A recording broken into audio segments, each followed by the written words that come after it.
Drummond. Thank you very much, Madam Deputy Speaker, and I also have grave reservations about this bill. And I want to be clear that it's not exclusively about Israel and Palestine, but about the mandate and responsibility of elected figures in the UK. It's also about contradictions in policy. On the one hand, as we've heard, we have legislated to protect freedom of speech in universities, but this bill would prevent universities from discussing the impact of behaviour of foreign governments on their activities. The bill is wide in scope, but confused in its relationship with the aims of the government as a whole. For instance, Section 1. The bill is worded so that territories which international law recognises as legally occupied are still within the scope of the bill, wherever in the world they are.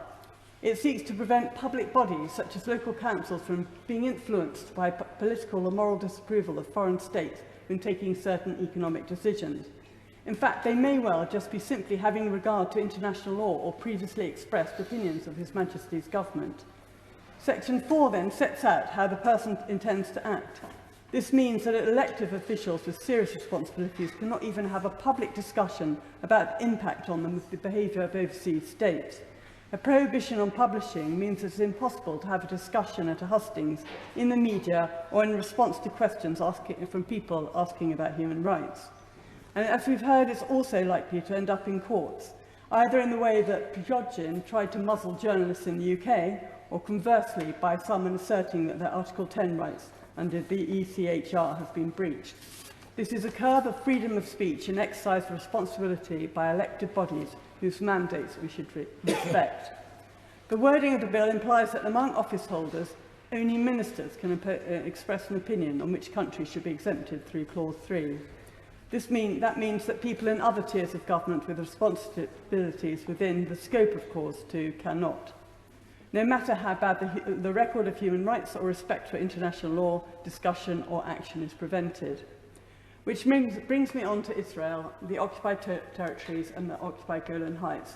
Why have they been singled out in 3.7? And I do not believe this is helpful, like my right honourable friend from the Northwest Hampshire said, and also the honourable lady from Barking.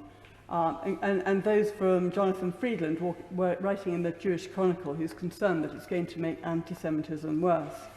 Because banning consideration of the economic consequences of things that are happening in the occupied territories and issuing financial penalties where consideration is given will just cause resentment. As Jonathan Friedland said, the best way to bring about change is to engage in debate. And I disagree with some of the people who advocate BDS, for instance with the Palestine Solidarity Campaign. Israel has every right to exist and its people have a right to live in peace. However, where Israel breaches international law, others must be permitted to point this out and hold it to account, and this bill would prevent that. The bill mentions the OPTs in Golan Heights. Does this mean that boycotting the settlements is against the law? These settlements are illegal under international law, and the UK government's own website states that there are clear risks relating to economic activities in the settlements, and we do not encourage or offer support to such activity. It goes on to say that UK citizens and businesses should be aware of the potential reputational implications of getting involved in economic and financial activities in settlements, as well as the possible abuses of the rights of individuals. Those contemplating any economic or financial involvement in settlement should seek appropriate legal advice. Now, Israel benefits economically from its illegal occupation, and we should be permitted to comment and consider it in our policies. The Foreign Secretary's joint statement with Australia and Canada on the 1st of July shows the concerns about the rapidly increasing numbers of new settlements in the West Bank. How do public bodies show their concern, and why can they not show that concern by not buying goods from the settlements, or by choosing to buy Palestinian goods instead? Surely this is why we are a free country. Disagreeing with the policies of the Israeli government has nothing to do with anti-Semitism. After all, many Israelis disagree with their own government. This bill will not promote community cohesion, but do the opposite and open more divisions. And like others, I fear it may be detrimental to the British Jewish community.